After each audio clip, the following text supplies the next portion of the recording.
The news of the mass shooting at Robb Elementary School in Uvalde, Texas, has ripped our hearts and torn our souls.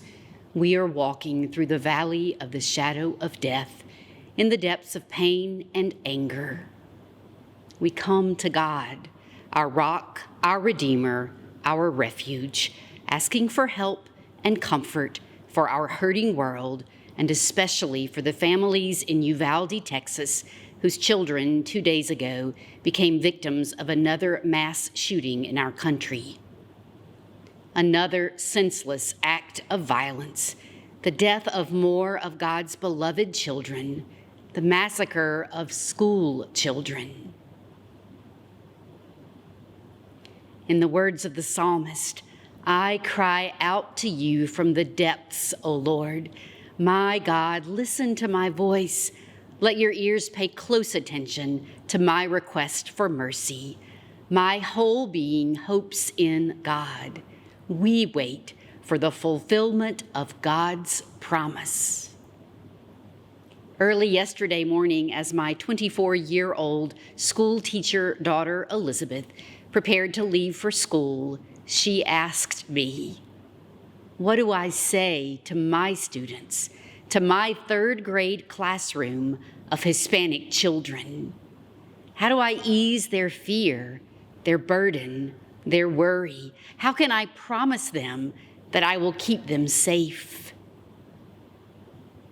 My friends in Christ, as Christians, we are called to work for change in the world, to leave the safety and security of this space, to do everything in our power to create a safe and just world for all people. The issue of gun violence must be addressed. Laws must be changed, legislation passed. We must find a way to either live safely with guns or safely without guns. Something must change. No child should endure the trauma of school shooter drills. No child should be afraid to go to school. No child should carry the burden of knowing that the massacre at Robb Elementary could happen at their school. No educator should bear this burden. We must become advocates, activists. We must work to create safe schools, a safe world where all can live in peace without fear and worry. This work for justice and peace in the world is a part of our baptismal calling.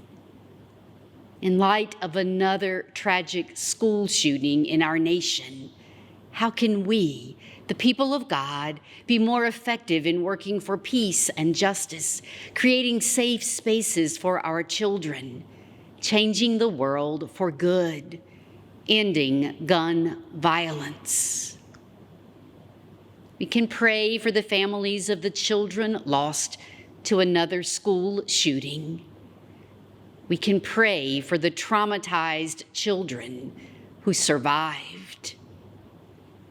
We can pray for the safety of students, teachers, educators, and administrators in our community and across the nation.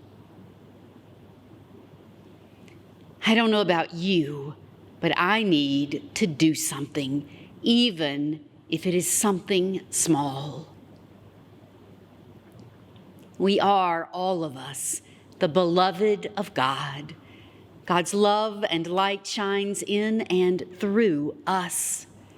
How can we share that love and light with the world?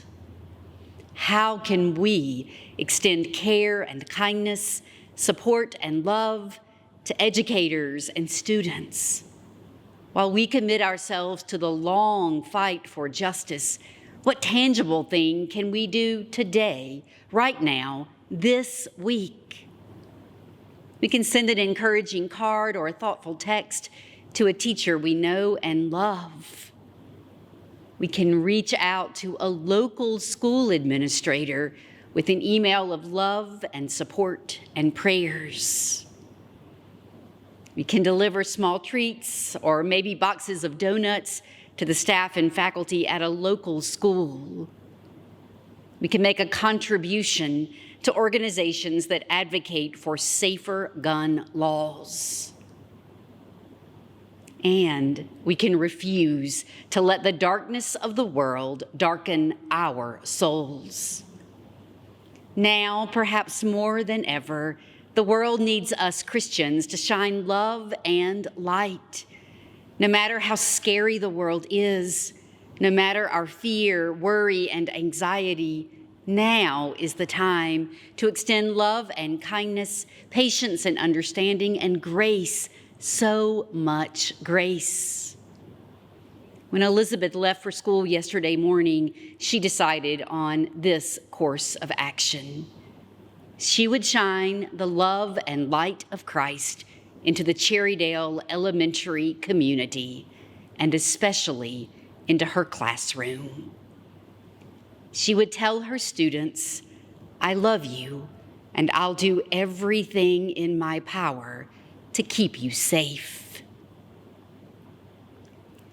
That's what we will do for each other. We will find ways to shine God's love and light into the world.